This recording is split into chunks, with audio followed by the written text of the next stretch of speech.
Okay, now that we went ahead and notated the account, we set a follow-up and an appointment, and everything has been documented correctly. There's gonna go ahead and it's gonna prompt you, which is to do a next phone call. In order for you to be able to move forward in the system, you're gonna actually need to look on this side of the screen. This side is gonna tell you exactly what happened. This is gonna be your call monitor of, to be able to keep track of what happened with that phone call. Okay, so let me make it very simple. If, in this scenario, when the person answered, you guys noticed it was a answering machine. What I need you to do is very quickly just hit no contact, next message. That right there is going to go ahead and just hang up on that individual and move right into the next record. Okay? So there is no need for you to pause or hang up the system because of the fact that it is going to just move on to the next record automatically. This particular button is to be used if in case no contact was made and there is two phone numbers. So let's say that the phone rings and it is a answering machine. I need you to hit this and it's going to dial the next phone number for that individual so that it does not move to the following record. Make sure that you hit this button if you see that there is more than one phone number in the phone numbers box.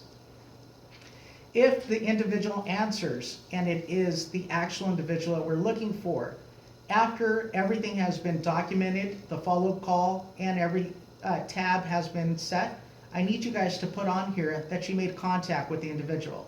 This is what gets us paid. This is what we're doing it for. We're doing it for contacts. Just to give you a brief definition of what the following commands are. Bad number. If it's a fax machine, if a person says that person does not live here, or if it calls out as disconnect, I need you to click these particular or that particular box. This left message box here, this is going to be for phase 2. This is code calling 101 right now, which means that no messages are to be left. But when you are working with an individual, after you are calling them back to set an appointment or to make a future appointment, I do recommend for you to leave a message with that individual that you've already established a relationship with. Next is DNC contact. Do not call contact. If a person tells you, put me on your do not call registry, this is the one that you're going to hit. The system will go ahead and memorize every single address, every single phone number, and every name to be put into our do not call queue. You will never see that person ever again. If an individual says, do not ever call me at this phone number, which means that the contact is still going to stay in play if there is another phone number, but a person says, this is my work phone, do not call me at work. That is what you're going to use the very last button for. Do not call me at work, unless you want to get rid of the contact is when you hit DNC contact.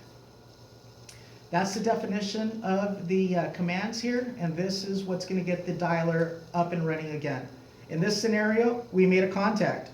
We set an appointment. We tagged it with Mojo Leads and an appointment set. We put in our notes and we're ready to move on to the next one. Okay, you're back on the main frame, and as you see, the dialer is not working. It is not functional again. What you need to do at this point is just hit the resume button located right here. And just like that, the dialer is up and running, making 3 phone calls at one time. If in case you need to stop, pick up a phone or answer an email, just hit the stop button and you are going to completely be kicked out of the power dialer.